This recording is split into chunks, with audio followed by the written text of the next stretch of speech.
اور کالا باغ ڈیم بھی ایسے ہی ہے. اگر تمام لوگ اس پہ متفق ہوں اور تمام دیکھیں، میں نے پھر لفظ کہا کہ تمام اسٹیک ہولڈرز، ایک بھی نہیں رہنا چاہیے، اور سب کو کھل کے اظہار رائے کرنے کا حق بھی ہے اور کرنی بھی چاہیے.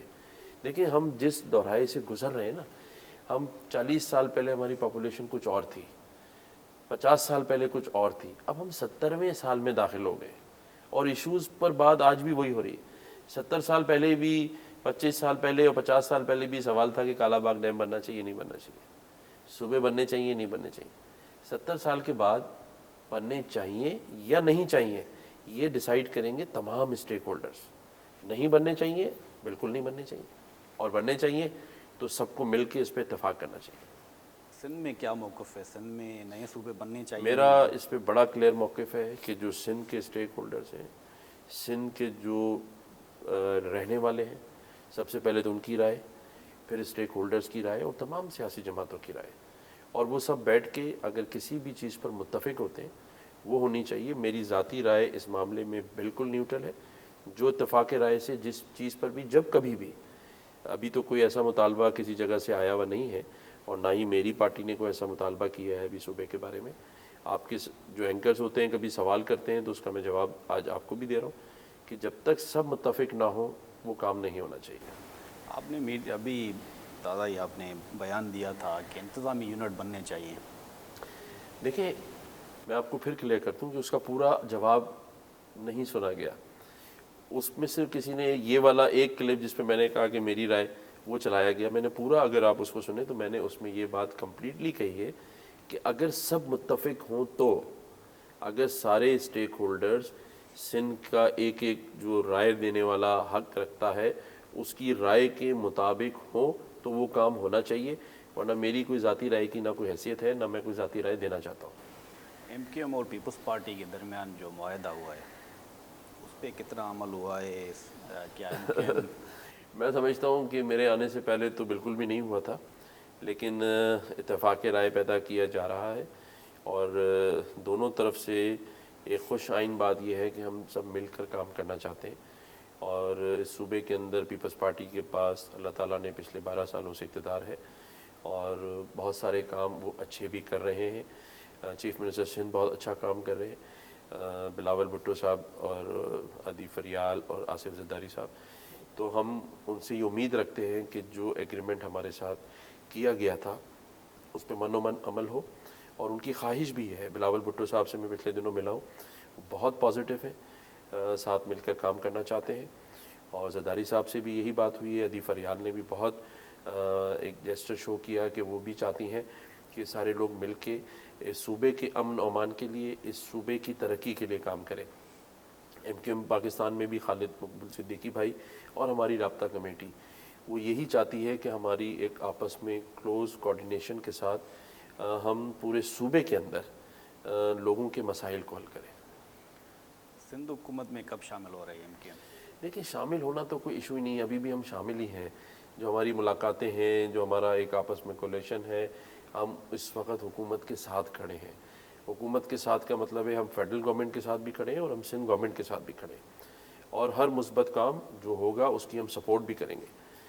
یہ جو ہمارے ایگریمنٹ کی شکس ہیں ان کے اوپر عمل درآمد شروع ہو جائے، عمل ہوتا ہوا نظر آئے گا تو سندھ حکومت میں تو ہمیں پیشکش کی گئی ہے، اور پیشکش آج بھی ویلڈ ہے کہ ہم کسی بھی وقت شامل ہو سکتے ہیں. چند دن ہماری یہیں پہ ملاقات ہوئی تھی جہاں پہ انٹرویو کر رہے ہیں، تو آپ نے کہا کہ 2-3 دن میں ایڈمنسٹریٹر جو کراچی ہے، حیدرآباد، میر کو خاص، وہ ایم کیو ایم کے لگیں گے.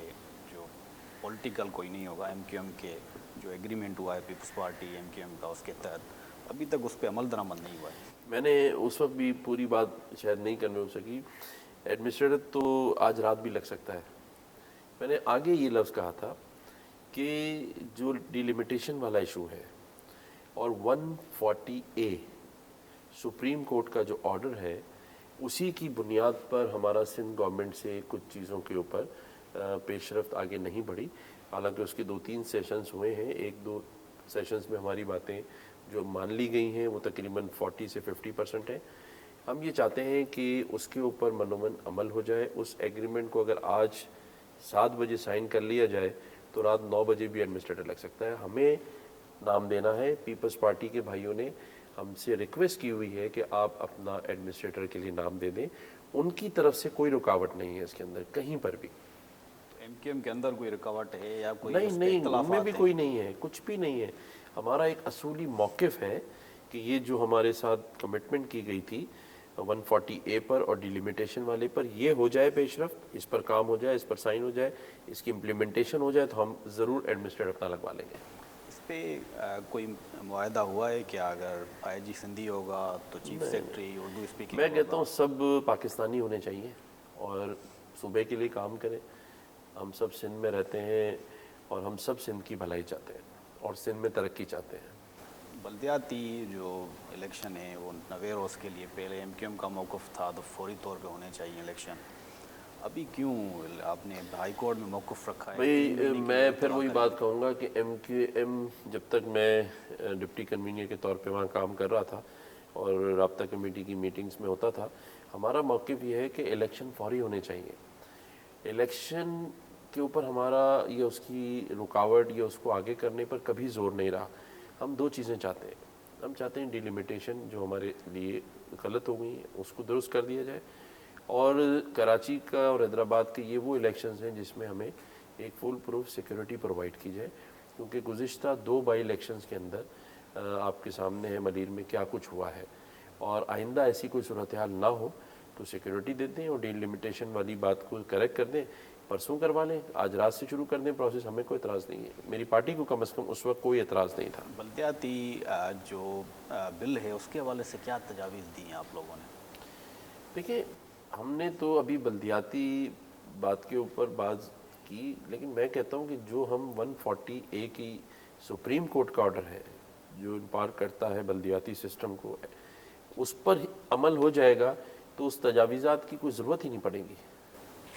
اچھا، ابھی جو اپنے ایک موقف رہا ہے ایم کیو ایم کا، میئر کے پاس پولیسنگ کے اختیار ہونے چاہیے. ایجوکیشن، ہیلتھ، وسیم اختر بھی جب میئر تھے تب ان کا مطالبہ یہی تھا. اب کیا آپ نے اس حق میں ہیں کہ میئر کو پولیسنگ کے اختیار ہونے چاہیے، دیکھیں ایجوکیشن بااختیار ہونا چاہیے؟ میں یہ سمجھتا ہوں کہ ہر وہ اختیار لوکل گورنمنٹ کے پاس، منسٹر کے پاس یا میئر کے پاس ہونے چاہیے جو اس صوبے کی بہتری کے لیے ہے، اس شہر کی بہتری کے لیے. دیکھیں پورے پاکستان کی سچویشن باقی صوبوں کی اور ہے. سندھ میں آپ کو پتہ ہے کوٹا سسٹم کا ایک چلا آ رہا ہے سلسلہ 60-40 والا. تو ظاہر ہے کہ میں جس جماعت نے مجھے یہاں نومینیٹ کیا ہے ایز گورنر سندھ، اس جماعت کی اپنی ڈیمانڈز ہیں اور وہ میں سمجھتا ہوں کہ ہماری ڈیمانڈ بالکل جائز ہیں. ہم بھی ان لوگوں کی نمائندگی کرتے ہیں جو جس طرح سندھ کے مظلوم عوام کے کام نہیں ہوئے، اس طرح اربن ایریاز کی جو مظلوم عوام ہیں ان کے بھی بنیادی حقوق ان کو نہیں ملے. ان کی آواز یہ جماعت اٹھاتی ہے اور ان کی نمائندگی کرتی ہے. میرا بحیثیت گورنر سندھ اب یہ ہے کہ کیونکہ اب میں کسی ایک جماعت کا گورنر نہیں ہوں، تو یہ میرا فرض بھی ہے کہ میں ہمارے ان سندھی مظلوم بھائیوں کی اور جو ہمارے اربن ایریاز کے اردو اسپیکنگ، اردو بولنے والے یا اس صوبے میں کسی بھی زبان کے بولنے والے لوگ رہتے ہیں، ان سب کی آواز کو سن کے وفاق کے درمیان برج بنوں اور ان تمام سیاسی جماعتوں کے درمیان بیٹھ کے کوئی ایک مفاہمت کے ذریعے ہم سب کے کاموں کو آگے لے کر چلیں. تو آپ اس حق میں ہیں کہ میئر کو پولیسنگ میں کے ہر اختیار اس میں حق ہونا میں چاہیے؟ ہوں جس اختیار سے میرے لوگوں کو فائدہ ہو، میں اس کام کے حق میں ہوں. کوٹا سسٹم کو آپ کیسے دیکھتے ہیں؟ دیکھیں کوٹا سسٹم آج سے تو نہیں رائج ہے.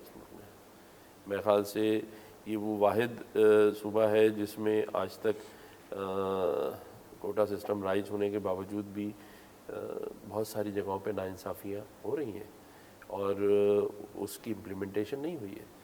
تو میں سمجھتا ہوں اگر اس کو بھی صحیح طریقے سے امپلیمنٹ کر دیا جائے تو بہت ساری جو احساس محرومی کی آوازیں ہیں وہ اٹھنا بند ہو جائیں گی. نہیں، آپ ایم کیو ایم ایک طرف جو ہے کوٹا سسٹم کی مخالف ہے، ہمیشہ مطالبہ کیا ہے کہ کوٹا سسٹم ختم ہونا چاہیے، لیکن جو پیپلز پارٹی کے ساتھ ایگریمنٹ ہوا ہے اس میں آپ نے یہ شک ڈلوائی ہے کہ 60-40 کا جو ہے اگر 60% دیہی سندھ کو ملے گا تو 40% اربن سندھ کو ملے گا. ایک طرف آپ مخالف ہیں، دوسری طرف آپ نے ایگریمنٹ بھی کیا ہے. دیکھیں میں یہ سمجھتا ہوں کہ کہیں پر اگر مخالفت ہے اور کہیں پر فیور کیا گیا ہے تو اس کے پیچھے ایک کسی نہ ہر بات کی ایک لاجک ہوتی ہے. تو میں یہ سمجھتا ہوں کہ اگر میری پارٹی نے 60-40 کا ایگریمنٹ کیا ہے تو یہ اسی وجہ سے ہے کہ آج تک اس 60-40 کے اوپر عمل درآمد ہی نہیں ہوا. اگر عمل درآمد ہو جاتا تو پھر شاید کوٹا سسٹم کی ضرورت ہی نہ پڑتی. تو چلیں دیر آئے درست آئے, اب اگر ایگریمنٹ میں ہے تو اس کو نافذ کریں تاکہ آگے لوگوں کی بھلائی ہو. آج کل بھی جو مختلف ڈپارٹمنٹس میں نوکریاں بھرتیاں چل رہی ہیں, سندھ پبلک سروس کمیشن میں بھی مختلف ڈپارٹمنٹس میں بھی چل رہی ہیں, تو کتنا کوٹا پہ عمل ہوا ہے ابھی تک؟ مجھے اس کے اوپر اتنا معلوم نہیں ہے. آپ نے اس بات کو یہاں اٹھایا ہے تو میں اس پہ بریفنگ لوں گا. اگر اس کے حساب سے ہے تو میں مبارکباد دیتا ہوں اس ڈپارٹمنٹ کو جہاں بھرتیاں ہو رہی ہیں, اور اگر وہاں کہیں ناانصافی ہو رہی ہے اور اس پہ عمل نہیں ہو رہا تو پوری کوشش کروں گا کہ اس پہ عمل درآمد کرایا جائے. جو ڈنگی اور منڈار جو ہے جزائر ہیں, اس پہ وفاق کا پرانا رہا ہے کہ اس پہ بڑے کوئی عمارتیں, بلند عمارتیں تعمیر ہونی چاہیے. تو اب آپ کا کیا موقف ہے کہ اس پہ تعمیرات ہونی چاہیے یا؟ دیکھیں جو ہمارے قدیم گوٹ ہیں, یا جس طرح آپ نے بتایا بلکہ کراچی میں بھی جو بنڈل آئیلینڈ ہے, اس طرح کے جو قدیم جگہیں ہیں, میں یہ سمجھتا ہوں کہ وہاں کوئی بھی تعمیرات کا کام ہو تو وہاں پر رہنے والے مقامی لوگوں کو پہلے اعتماد میں لینا چاہیے, اور ان کی خوشی ہو کہ وہاں تعمیرات ہوں, اور ان لوگوں کو ایڈجسٹ کیا جائے. اس جگہ کی جو آنرشپ ہے, جو اس جگہ کی سینسٹی ہے, اس کے اندر ان لوگوں کو آن بورڈ رکھنا چاہیے. اگر وہاں کے مقامی لوگ نہیں چاہتے تو نہیں ہونا چاہیے, اور اگر وہاں کے مقامی لوگ چاہتے ہیں کہ وہاں ترقی ہو, وہاں عمارات بنے, وہاں پہ انڈسٹریل زون قائم کیے جائے, تو اس کا بینیفٹ جو ہے وہ 60-40 ریشو پہ ہی ہونا چاہیے کہ وہاں کے رہنے والوں کو بھی اس میں ایڈجسٹ کیا جائے, ان کے جو معاشی حالات ہیں ان کو بہت اچھے سے ایڈریس کیا جائے. یہ میں اس حق میں نہیں ہوں کہ کسی کو آپ زبردستی جو سالوں سال سے اپنی ایک روایت اور ایک ثقافت کے ساتھ وہاں بیٹھا ہوا ہو, اور اس زمانے سے بیٹھا ہو جب یہ پیپر ورک اور لیز سسٹم ہی نہیں تھا, آج آپ اس کو ایک فائنینشیل معاملات کی خاطر وہاں سے اٹھا کے پھینک دیں. میں اس کے حق میں نہیں ہوں. تنازع رہا ہے وفاق اور سندھ کا ان دونوں جزائر پہ, کہ وفاق کہتا ہے کہ ہماری ملکیت ہے, سندھ کہتا ہے ہماری ملکیت ہے, پورٹ قاسم مال کہتے ہیں ہماری ملکیت ہے. آپ کا کیا موقف ہے؟ یہ سندھ کی ملکیت میں ہے؟ سمجھتا ہوں کہ اللہ تعالیٰ نے جو مجھے یہ موقع دیا ہے, یہ جو منصب, یہ مہلت, اور آپ کی بھی نالج میں ہوگا کہ 12 ربیع اول والے دن اللہ تعالیٰ نے مجھے اس منصب پہ میرا یہ نوٹیفیکیشن ہوا. میں اللہ کا جتنا شکر ادا کروں گا. میں آپ یقین کریں کہ جو بات تنازعات کی آتی ہے, یہ میرا پہلا موقف ہے پہلے دن سے کہ جہاں جہاں تنازعات ہیں, جہاں جہاں یہ سارے ایشوز ہیں, اس کو ختم کرایا جائے. تو اس پر بھی میں کام کروں گا, اور میں سمجھتا ہوں انشاءاللہ ان تنازعات کو ختم کروائیں گے. کراچی یونیورسٹی میں وہی پالیسی جو ہے وہ برقرار ہے, سندھ کے جو دیہی علاقے ہیں ان کی کوٹا مقرر ہوتی ہے. یہ صحیح اقتدام ہے کراچی یونیورسٹی کا؟ دیکھیں اگر صحیح نہیں ہے تو صحیح کرنا چاہیے. اور جیسے آپ نے بتایا اور پہلے بھی کئی سوالات میں, کیونکہ دیکھیں نا ایک مسائل سے گھرا ہوا پاکستان, اور پھر اس صوبے کے مسائل اپنے ڈیفرنٹ مسائل ہیں. میں یہ سمجھتا ہوں کہ ایک دوسرے کو تسلیم کرنا پڑے گا. اگر ہم ایک دوسرے کو دل سے تسلیم کر لیں گے تو پھر یہ جو کوٹا سسٹم ہے نا, یہ بے اثر ہو جائے گا. لیکن اگر آپ کسی کو تسلیم ہی نہیں کریں گے, ایک دوسرے کے اوپر سبقت رکھیں گے, ایک دوسرے کو برداشت نہیں کریں گے, تو آج 70 سالوں سے یہی مسائل چل رہے ہیں. تو میری یہ کوشش ہوگی کہ جہاں چاہے کراچی یونیورسٹی کے اندر یہ مسئلہ ہے یا پورے سندھ میں مسئلہ ہے, ان سارے مسائل کو ایڈریس کر کے اس کا حل تلاش کیا جائے. اب ہم حل کی طرف جانا چاہتے ہیں. دیکھیں 70 سالوں میں اور ان پچھلے 15 سالوں میں ہم صرف مسائل کا رونا روتے ہیں, لیکن اس کے حل کی طرف نہیں آتے. تو انشاءاللہ تعالیٰ آپ دیکھیں گے کہ میری یہ کوشش ہوگی, اگر مجھے اللہ تعالیٰ نے موقع دیا ہے اور آگے بھی دے گا, تو جو ٹیم ہے ہم سب مل کے اس میں آپ کی رائے کو بھی ہم مقدم رکھیں گے. کیونکہ میرا تو یہ ماننا ہے کہ جو ہمیں میڈیا کے ساتھ ایک بہت اچھے ریلیشن شپ کے ساتھ آگے چلنا ہے, اور ہمیں ان کو بھی وہی رسپیکٹ دینی ہے. ہم زبانی تو کہتے ہیں کہ میڈیا چوتھا ستون ہے, اسی طرح جوڈیشری کو بھی ہم نے آگے ساتھ لے کے چلنا ہے, ان سے بھی ڈائلاگ کرنا ہے. کیونکہ اگر آپ چوتھا اور آپ تیسرا ستون ہیں اور یہ چاروں ستون آپس میں بات ہی نہیں کریں گے اور ایک دوسرے کو نیچے دکھانے میں یا اس پہ سبقت لے جانے کی کوشش کریں گے تو یہ صوبہ سفر کرے گا۔ میں آج آپ کو ایک اور بات بتا دوں کہ پاکستان میں یہ واحد صوبہ ہے جو پاکستان کے اندر ہی صوبوں سے پیچھے رہ گیا ہے۔ اب ہم شاید کہیں ایسا نہ ہو کہ بلوچستان سے بھی پیچھے چلے جائیں۔ ترقی سب کو کرنی چاہیے، بلوچستان کو بھی ترقی کرنی چاہیے، لیکن باقی صوبوں کے مقابلے میں سندھ جو کہ پاکستان کی معیشت کے اندر ایک بہت بڑا حصہ ڈالتا ہے، ہم ساری زندگی سنتے آئے کہ کراچی ترقی کرے گا تو صوبہ، اور پھر صوبہ ترقی کرے گا تو پاکستان۔ تو یہ صوبہ جو اگر آپ دیکھیں صوفیہ کرام کی ایک بہت بڑی بلیسنگ ہے اس صوبے کے اوپر، اسی ناموں سے پہچانا جاتا ہے، حضرت لال شہباز قلندر اور جتنے بڑے بڑے ہمارے صوفیہ کرام یہاں اس دھرتی پہ رہ کر گئے ہیں، اور جس طرح سے اس صوبے کا ایک پورے پاکستان کی جغرافیائی میں ایک حیثیت ہے، اس حساب سے اس میں ترقی نہیں ہو رہی ہے۔ اس کو ترقی دینا پڑے گی۔ جو صاحب اختیار ہیں، جو فیڈرل گورنمنٹ میں ہیں، ان کو سوچنا ہے کہ اس صوبے کو ترقی نہیں دی گئی تو شاید پاکستان اسی لیے معاشی حالات کا دو چار آگے چل رہا ہے، ہو رہا ہے۔ اگر سندھ کی جو ترقی ہے وہ پورے پاکستان کی ترقی کے ساتھ جڑی ہوئی ہے۔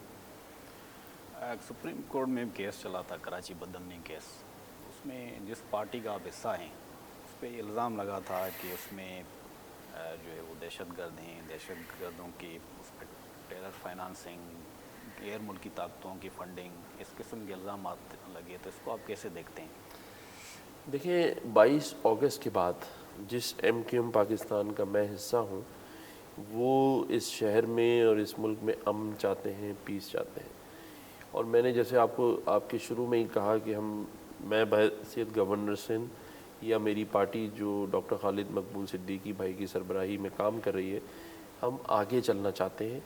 22 سے پہلے کیا ہوا، کون ذمہ دار تھا، اس کا فیصلہ عدالتیں کریں، لیکن ہم آگے کی طرف جانا چاہتے ہیں۔ دیکھیں پچھلی باتوں میں تو بہت سارے ایشوز ہیں نا، اب بعض دفعہ آپ کا قصور نہیں ہوتا، آپ کے اندر کچھ فرد واحد فیصلے کر رہے ہوتے ہیں۔